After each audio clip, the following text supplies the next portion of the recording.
Daan-daang mga kababayan ang dumayo sa Sinulog Festival sa Edmonton, Alberta na marahil ay ang siyang pinakamatagal na at pinakamalaking Sinulog Festival sa Canada.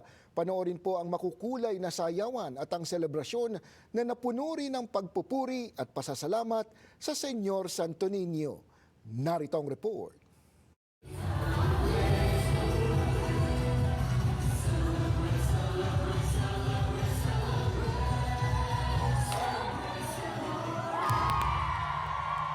Ito na marahil ang pinakamalaking Sinulog Festival sa Canada sa ngayon. 33 taon na itong ginagawa ng Visayas Mindanao Association at taon-taon padami ng padami ang sumasali sa taunang selebrasyon para sa Senyor Santo Niño.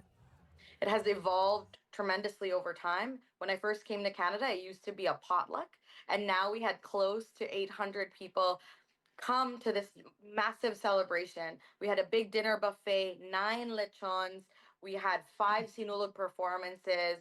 Almost around 900 plus people attend this, not including outside of Edmonton. We gathered from Olds, from other people from surrounding outside of Edmonton. Camrose, some other Wetaskiwin, they had come together to join us.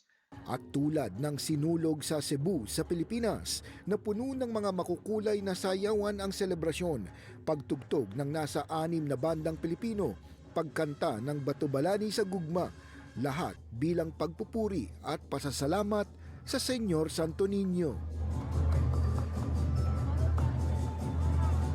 Sa laki ng event, dinaluhan din ito ng Mayor ng Edmonton at Consul General ng Pilipinas sa Alberta. Our venue can only hold so much.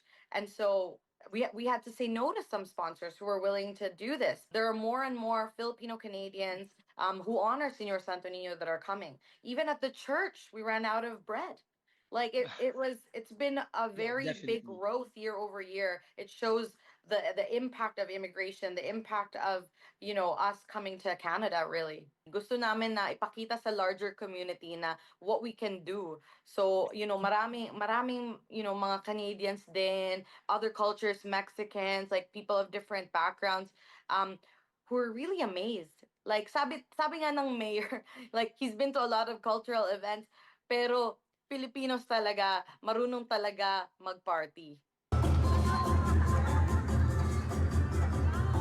Pero higit sa kasiyahang dala ng Sinulog Festival, pamamaraan din nila ito ng maraming kababayan na ipanalangin sa Santo Niño ang kanilang mga paghihirap at pangangailangan. It's not all like roses and rainbows. Like mahirap yung mga, inflation, kung ano pa ba dyan. So makikita talaga natin mga Pilipino at saka mga Canadians na ang faith natin is what makes us stronger and at saka what makes us like move forward even in tough times. Sama-sama tayo kasi kailangan natin yung mga Pilipino na ipakita natin na hindi tayo watak-watak.